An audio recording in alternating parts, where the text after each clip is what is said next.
the original cost was to build Cadillac, highway through. And the question becomes, what will actually meet the need that is there? And my question is there still a need? I'd like to get back and look at that from a today's standpoint, factoring all the things that may have happened since 2007. And so we deal with controversial projects all around the state, and we listen for ideas and impacts, and we try to avoid those.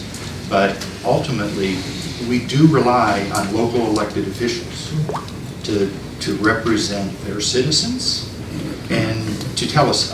Otherwise, you can imagine our job would be impossible. Yes. So we rely very much on local elected officials to tell us what's important. Now, what happens, and I'm not trying to shut off conversation here, but I'm just, so what we do is we look at, well, what can meet the need? How much would that cost? Where does that fit into our overall funding picture? And right now, our funding picture is we are in a slightly declining level of funding. So this year for RCTP, there were no new projects added. We worked to ensure that everything that had been committed to previously in the CTP would move forward. But right now, right, the idea of coming up with $50 million,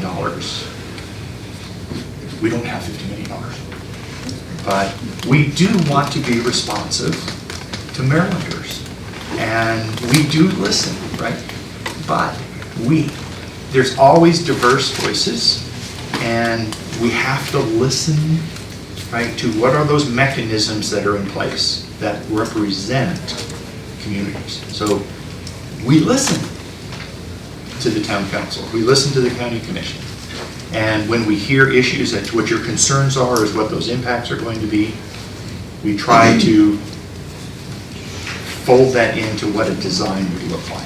I spent 8 years as the secretary of the New Mexico DOT, 6 years in the same position in Missouri, and now closing on 4 years here. So I've dealt with a lot of bypasses.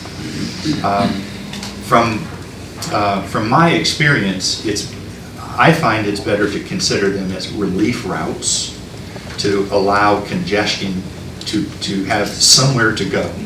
And my experience has been that generally the concern about losing business within the downtown area where these have been constructed, and there can always be exceptions. I never reach a conclusion on a project until we're ready to conclude. But people having an easier ability to get to businesses turns out to be a positive. So I know that bypasses in general, have a bad name because of the interstate days. When if a town was bypassed by the interstate, it suffered a lot. And so we found this tends to, these tend to be different than that.